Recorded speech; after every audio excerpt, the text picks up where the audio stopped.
नाजरीन अस्सलाम वालेकुम। भैंसा अपडेट न्यूज में आप तमाम का खैर मकदम है।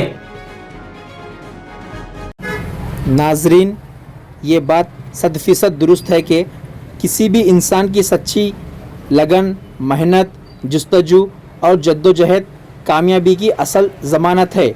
और इंसान किसी भी उम्र में दाखिल हो जाए लेकिन इसकी पोशीदा कुदरती सलाहियतें उजागर हो ही जाती है।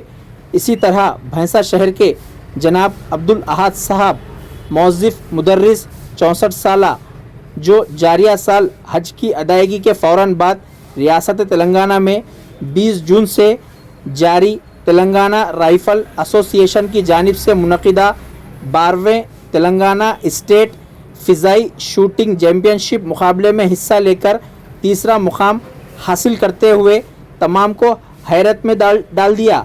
मज़कूरा मुकाबले में तीसरा मुकाम हासिल करने पर जनाब अब्दुल अहद साहब 64 साला भैंसा को श्याम सिंह यादव साबिक़ा MP और अमित सांघी तेलंगाना राइफ़ल एसोसिएशन के सदर और दीगर अहम व मोअज़्ज़िज़ शख्सियतों के हाथों कांसे का तमगा अता किया गया, जिस पर भैंसा शहर अतराफ़ व अकनाफ में मौजूद जनाब अब्दुल अहद साहब के दोस्त अहबाब, रिश्तेदारों, बही ख्वाहों की जानिब से मुबारकबादियों और नेक तमन्नाओं का इजहार किया जा रहा है।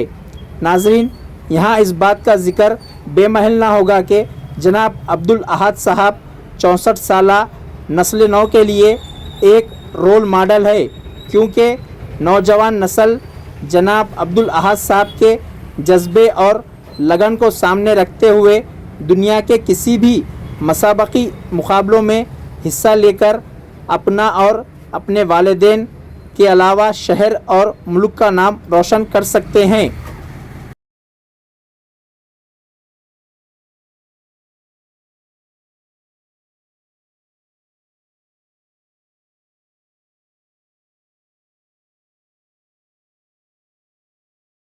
नाजरीन, आपके अपने YouTube चैनल भैंसा अपडेट न्यूज को लाइक, शेयर और सब्सक्राइब जरूर करें।